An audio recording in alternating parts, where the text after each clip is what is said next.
I caught you. I always got George. Hi guys, it's Morgan and I am back again. 2 videos in a row. Who knew that was possible? And today I'm going to be talking about a paper that I wrote freshman year about George Harrison's life. This paper at my school is really infamous as being part of the freshman honors English program, where you have to write about someone famous and you have to write about their entire life through a bunch of different genres, mostly sort of stuff that if you were looking at a real person's life, the sort of paper trail that they would leave, as well as scenes. And this paper doesn't sound super difficult until you actually have to write it, and mine is about 6,000 words, and it was really, really awful for me to write because I got sick with the flu right before it was due, and I still had about half the paper left. Yeah, I know, I get sick with the flu a lot apparently. It's just been invading my life lately. And so I wrote most of this in the series of 2 days, and so I got almost a perfect score. I got a lot of points taken off for grammar though because I didn't have time to proofread this, but hey, that's high school. So I'm going to be reading some excerpts from it because I think they're really funny and that you would enjoy them. And so basically what I have here is fan fiction that I turned in for a grade. So yeah, without further ado, let's get started. So as I'm looking through this, there are a lot of things that I don't want to read out of respect for George because, you know, he has passed. I sort of encompassed the darker areas of his life, and I don't want to read that on here because I'm not here to, you know, spread some negativity. So I think I'm just going to read some more of the scenes and call it. So this next scene that I'm going to read is entitled Somewhere in Liverpool, February 6, 1958. John Lennon stood staring at George and thought, annoying little kid. Harrison stood at a rather unimpressive height, and when he moved, it was with the confidence that seemed to be the exclusive domain of all cocky teenage boys. His baby face was off-putting, and his leather jacket was stylish, yet almost laughable on his scrawny flame.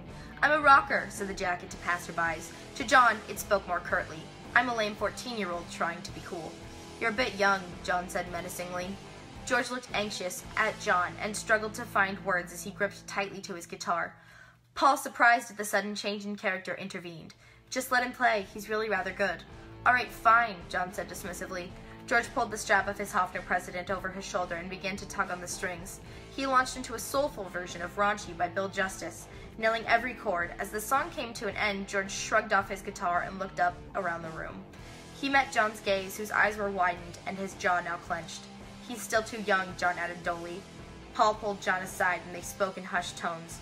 George pulled a cigarette from his back pocket and lit it up while waiting for the conversation to conclude. I don't want to be hanging around with a young kid all the time, John erupted suddenly. Paul concluded the conversation and they turned to face George. You can stick around as a replacement whenever our regular guitarist, Eric, isn't around, Paul said, looking happily at George, and George nodded. Yeah. That was one of my favorite ones that I wrote. I thought it was pretty well put together. I'm going to be reading George Quits the Beatles, 10th of January, 1969. Ahem. George stood loomingly in the studio, watching as John and Paul fought angrily over the lyrics to their latest song, Get Back. He glanced over to see Ringo leaning against his drumhead, an expression of boredom written all over his face. There were cameras in the room surrounding them and creating more tension than usual, but they had shut off for the day, leaving just the 4 Beatles and George Martin in the room. George took a long, hard sigh and slid his guitar off his shoulders.